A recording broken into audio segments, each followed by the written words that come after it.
Welcome to ILTV's Israel Weekly. Our main topics today: Hamas and Israel trade blows in one of the biggest stirrings since the 2014 war, Operation Protective Edge. And thousands gather in protest as the nation-state bill advances through the Knesset. Joining me in the studio is Deputy Speaker of the Knesset, MK Hilik Bar, Yaakov Ner David, an International Council member from the New Israel Fund, and Dr. Martin Sherman, the founder and executive director of the Israel Institute for Strategic Studies. Thank you all very much for coming in, gentlemen. Thank you. All right, now to begin, violence in Gaza flared dramatically following the injuring of an IDF officer with a grenade near the Gaza border. Israeli forces immediately responded harshly with some of the most widespread bombardments since the 2014 war, and reportedly striking well over 40 Hamas infrastructure targets. Several Palestinians were reported injured and at least 2 killed in the strikes. Hamas and Palestinian Islamic Jihad militants in turn fired over 200 mortar shells and rockets at Israeli border communities. And in Sderot, a family of 4 was injured by shrapnel when a mortar fell in their yard, and damages to property was widespread as well, both from mortar fire and incendiary kites and balloons. A ceasefire was later confirmed, but then broken just hours later. It's holding again now, but still, many are left with little hope that it will hold for long. בוקר טוב. במהלך השבת פגענו בחמאס באופן משמעותי וקשה. המדיניות שלנו ברורה, מי שפוגע בנו, אנחנו פוגעים בו ובעוצמה רבה. זה מה שעשינו אתמול. צה"ל הנחית על החמאס המכה הקשה ביותר מאז צוק איתן. אני מקווה שהם קלטו את המסר. אם לא, נקלטו אותו בהמשך. שמעתי שאומרים שישראל הסכימה להפסקת אש שתאפשר את המשך טרור האש של העפיפונים והבלונים. זה לא נכון. איננו מוכנים לקבל שום התקפות נגדנו ונגיב בהתאם. بالتأكيد لا أحد يتمنى الحرب ولا أحد يتمنى الدماء. الحرب مكلفة جدا، لا أحد يطلبها ولا أحد يتمناها. كل ما نتمناه لغزة كما نتمناه لأنفسنا نحن 2 مليون فلسطيني يعيش في غزة هو السلام، وأن نعيش بسلام. لا نريد أي حروب، لا نسعى لأي حروب، نحن فرضت علينا. Now, Dr. Sherman, I'd like to start with you. How long do you think the ceasefire will hold to begin with? Not long. It's a short answer, but I think it was attributed to Einstein, who once said the 2 things are infinite: the universe and human stupidity, and he's not sure about the universe.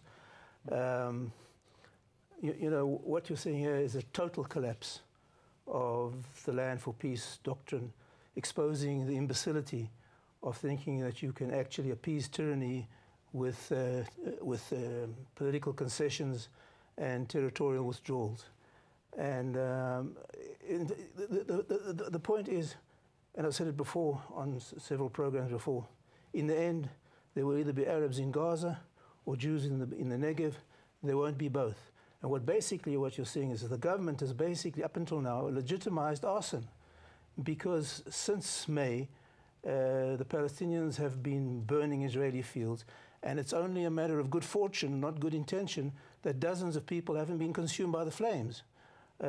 So what you're seeing is unacceptable and inexplicable impotence on the part of the government. And it's until they manage to extricate themselves from the lunacy of the 2-state doctrine and the land for peace doctrine, this is going to carry on and on and on until Jews start evacuating the Negev. Knesset member, how would you respond? My colleague here mentioned Albert Einstein. He had another saying. He said, you can't do something again and again and expect a different result. Mm-hmm. And this is exactly what Israel is doing with Hamas. We have a terror organization that controls Gaza. We never made a long-term policy. We never made a long-term thinking of how to, for example, cooperate with Ramallah or the Arab states or Egypt about the militarized Gaza. We're just chirurgically taking care of Hamas, mainly failing to do so, mainly failing to find alternative, and this is what does that mean? Operationally, what does that mean? What I mean is, look, there is a lot of Arab states, I'm speaking now general, that want to cooperate with Israel about the Israeli-Palestinian. So cooperate. No, it's not that easy, because it's not that easy because we have another leaders, a Minister of Defense that's saying that within 48 hours he will do that, and within 48 days he will do this, and it's not happening. There is a terror organization that control Gaza. Is not in any touch with what's going on in Ramallah and with the government of the Palestinian Authority. Israel cannot chirurgically take care of Gaza. I agree with you. I agree with you. So this is exactly what I'm saying. And I think that we should, I'm always saying that as we always must have a very sophisticated and accurate missiles, we have to have a sophisticated and accurate diplomacy. And on diplomacy, with the Gaza issue and with Hamas issue, we are failing again and again. And this is an ultra-right-wing government that said many times that they will destroy Hamas. So destroying Hamas only by weapon, apparently, it's not the right thing. We have to sit with Egypt, with moderate Sunnite states, and with Mr. Abbas, as weak as he may be, and think how we demilitarize Hamas and killing Hamas not only by weapon, but also politically. We'll take Hamas's place. If you ask me, I think that the PLO should enter well, again. that's not even my should question. enter again. My question is, first, let's hear your response. Yeah, I mean, you had said something quite dramatic earlier, which is you can't have Arabs in Gaza and Jews in the Negev. I think if that actually is our choice, then that's quite sad. And I don't think that's our choice, and I don't think you agree either in saying we're going to vacate 2 million people from Gaza. If that's your, so then I think you should be. But why not? 1.5, whatever number you want to throw out. But I think exactly as Knesset member Bar said, we have been using language and actions, as Prime Minister Netanyahu just said, saying we're going to hit them hard, we're going to hit them hard, and we keep hitting them hard. And we've heard the same thing over and over again, that we need to hit people hard, and then they'll get the message. And if they'll get the message later. Hitting hard has a place, perhaps, but it runs out of its usefulness. And we have to get more creative very quickly. Well, so that brings me to maybe my earlier point, is that what I was going to ask you, Knesset member, is, how would you then translate what you said earlier into policy? How would you how would you demilitarize Hamas without taking forces into Gaza? So we have to look at the bigger problem. The bigger problem is we have no horizon toward the two-state solution. We have no horizon toward creating any kind of end to this conflict. Our government is not speaking with the Palestinian. Our government is not speaking with the moderate Arab world. It's not what we used to see before, that all the Arabs are the same and all of them want to kill us and kick us. I think that sometimes you need to see the enemy of your enemy as friends. And today, unfortunately, Muslims kill Muslims more than they are killing Jews or Christians. And we have to understand there is a huge tension inside the Arab world, and there is a huge will within the moderate, mainly Sunnite Arab world, to maybe cooperate with Israel against dark, barbaric forces like Al-Qaeda and ISIS and whatever. And we're not seeing it. We're not dealing with it enough. Hamas isn't going to be a willing participant, do you think? Will they? Hamas, I think that in an overall solution to the Israeli-Arab conflict, Hamas will have to accept the verdict of the Arab world. We have an Arab Peace Initiative lying on our table for 15 years, offered to us by 22 Arab states and 57 Muslims. We never replied. Of course we didn't reply. To say yes, and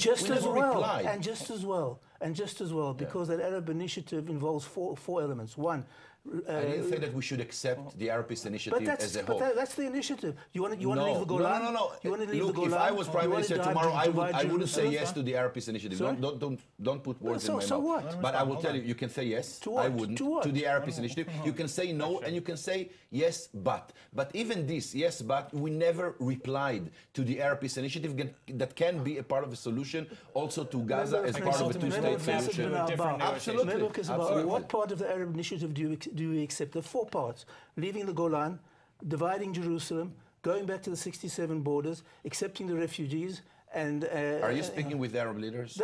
Are you speaking with our... Okay, no, I'm speaking to them. Are you reading the Arab peace plan? No, I read the peace plan, and I told them many times that Israel will not accept the Arab peace plan. But they say, okay, give us our remarks. We can revise it. They offered to revise it, but we never... To revise it to what? Look, if it's 67 borders, it could be 67 borders with land swap. If they think that... What land swap? Explain what land are you going to swap? Mutual agreed upon land swap that they agreed before. What does that mean? If this is the discussion, I will be happy to continue with it. Again, no. If this is the discussion, I can tell you we shouldn't accept the Arab Peace Initiative as it is. Okay? But we should answer, we should reply, we should have some kind of conversation with the moderate Arab world. There is no other solution for this. There is. Jacob Neal. The Iron Wall. Dr. Sherman, I'd like to hear your response, Jacob. Right. So there's this, the mantra of that the two-state solution doesn't work or isn't going to work. Unfortunately, then there's a vacuum of what will work. if the what will work is let's just status quo, and we've discussed this before, then that's not a very good idea either. I agree. Okay, so we need to get out of the status quo. We need to get out of bombs falling this way and us then needing to bomb that way. So the question is, how do you move forward? That's it. So, And what's do you the have an answer? answer? What's the answer? I think certainly radical diplomacy is part of it. I would go much further than what you're saying in terms of discussing the Arab Peace Initiative on the table. But other things that we can talk about, whether it's refugees, you can say, yes, they're refugees. Does that mean I need to say exactly where it's going to go back to and so on and so forth? No. Everything is a discussion. But unless you start the discussion, if you take these two positions, you talk about Jerusalem being divided. And it's even in the next discussion we're going to be having, because it's in the proposed law. You have a quote, united Jerusalem. Where, which, Piskat Ze'ev, what are we talking about? So I think once you say, let's discuss it, and whether it's Are you prepared to have a mini Gaza in East Jerusalem, mortar range from your parliament? Really? I mean, why would you think it? Why do you think Why it should it be the case? We withdraw Why shouldn't it be? unilaterally Why from shouldn't it Gaza. be I the was case? against the Why unilateral. shouldn't Good. But it shouldn't be the case in Jerusalem and not in the West Bank. It should be under an agreement. And this is a whole different story. But Gaza was initially, the withdrawal from Gaza came from a negotiated agreement called Oslo. Called Oslo. Yes. It came from an abandonment. It came from an abandonment of Oslo. Not in 1993. Well, unfortunately, I'm going to have to cut it off here. I know that we could go into this topic a lot more, but we do need to move on to the nation-state bill. So, upwards of 3,000 Israelis took part recently in a demonstration in Tel Aviv against the advancement of the nation-state bill. The bill seeks to enshrine the country's Jewish identity into Israel's basic laws. But critics, including President Rivlin, Attorney General Mandelblit, and even the Knesset's own legal advisor, say parts of the bill may actually harm the Jewish state. Organizers of the recent protests said in a statement that, quote, the law of division and discrimination that this government is promoting, which they call the nation-state bill, will leave a great many of us out of towns, with admission committees, out of fair treatment in the courts, out of citizenship, out of democracy. To this we will not agree, end quote. Meanwhile, speaking at the state memorial for Zionist leader Zev Jabotinsky, the Prime Minister Benjamin Netanyahu defended the bill. ז'בוטינסקי דבק בערך בסיסי אחד, שמירת הייחוד הלאומי שלנו במולדתנו. הוא לא האמין שנוכל לשמר את הייחוד הלאומי שלנו במקום אחר זולת מולדתנו. זה הבסיס לכל השאר. הוא אמר שעלינו לשמר את הייחוד הלאומי שלנו כאן, בארץ. והעיקרון הזה הוא גם מה שמנחה אותנו בהתוויית חוק הלאום, שאני מקווה להעבירו בקרוב בכנסת. בדמוקרטיה הישראלית נמשיך להבטיח את זכויות הפרט והקבוצה. אלה ימשיכו להיות מובטחות. אבל זכויות יש גם לרוב. והרוב מכריע. הרוב המכריע בעם רוצה להבטיח את אופייה היהודי של מדינתנו לדורות. השילוב הזה של זכות הלאום וזכויות הפרט, השילוב הזה הוא המשמעות של המילים מדינה יהודית ודמוקרטית, וז'בוטינסקי ללא ספק האמין בעיקרון הזה, קידש אותו, נלחם עבורו, ואנחנו ממשיכים אותו. Knesset Member Bauer, I'd like to start with you. What are your initial reactions to the nation-state bill, and do you agree whether or not it's racist? It's a very unnecessary and coward law, and it takes me back to the previous issue. When you don't have a solution for the Israeli-Palestinian issue, and you are leading us with a very defeatist attitude of managing the conflict, when you're leading us to a one-state solution, to a binational state, then you need coward laws to defend you. I think that, and I'm happy to see that not only the center-left in Israel thinking that this law is unnecessary, to say the least, of course, but also Rivlin and Benny Begin, the son of Menachem Begin. I don't know what Jabotinsky would have said if he was alive, but Prime Minister Netanyahu is speaking on his behalf, it's okay.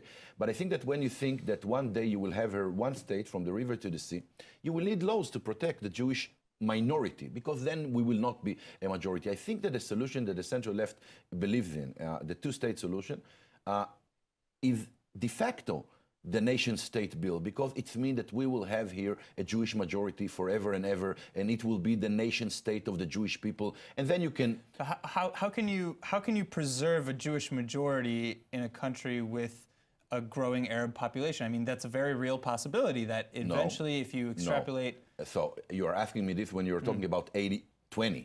right now. Okay, this is not a threatening minority. One-state solution, which right now already, while we are speaking, we're 50-50 between the river and the sea. This is the end of the Zionist dream as we want it. This is to lose the core principle of having. It's absolutely true. You will bring me now demographic. You know what? It's 60-40. Okay, this is a threatening minority, even 60-40. And I think, and so the issue is to be brave and courageous and go to a two-state solution, to divorce from the Palestinian rather than continue with this twisted marriage with them. And this is the real nation-state bill. But I think also if you look at the actual law, it's just an invitation to disaster.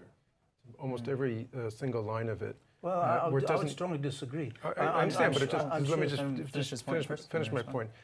I mean, it brings us right back to the questions of who is a Jew and so on, which successive Israeli governments have only managed to make everybody feel terrible about those questions and have kowtowed to certain very specific coalition partners. I don't see how this law helps anyone, whether it's in the diaspora or a Jew here in Israel, feel any better. 70 years ago, we created a Jewish state. We had a Declaration of Independence. I'm somebody who grew up well after that. Nobody needed to bring me this law to tell me that we succeeded in terms of the Zionist enterprise. But it will assist the extreme margin of the coalition to feel better. I have the law in front of me here. Yeah. I promise you that if I take every single clause in it and separate it out, 85% to 90% of the Israeli population, apart from perhaps the Arabs, would agree with it.